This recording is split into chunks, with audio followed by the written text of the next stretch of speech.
ہم کریں گے ہر مظلوم کی حمایت۔ السلام علیکم ناظرین، میں ہوں حرین فاطمہ اور آپ دیکھ رہے ہیں حمایتی news HD channel.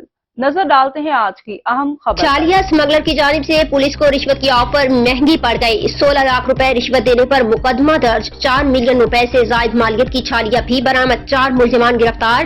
SSP Keamari ضلع کیماڑی موجکو چیک پوسٹ پولیس کی بین الصوبائی چھالیہ اسمگلر کے خلاف کارروائی۔ بلوچستان سے آنے والے ٹرالر سے 3 ٹن سے زائد چھالیہ برآمد۔ چھالیہ اسمگلر کی جانب سے پولیس کو رشوت کی آفر، بطور رشوت دیے گئے 16 لاکھ روپے قبضہ پولیس میں لے کر مقدمہ درج کر لیا گیا۔ چھالیہ کی بوریاں ٹرالر پر لوڈ سیمنٹ کی بوریوں کے درمیان چھپائی گئی تھی۔ ٹرالر سے 280 عدد بوریاں وزنی 3360 کلو اسمگل شدہ چھالیہ برآمد ہوئی۔ اسمگلنگ میں ملوث نبی بخش، یار خان، عجب خان اور باران نامی 4 ملزمان کو گرفتار کیا گیا۔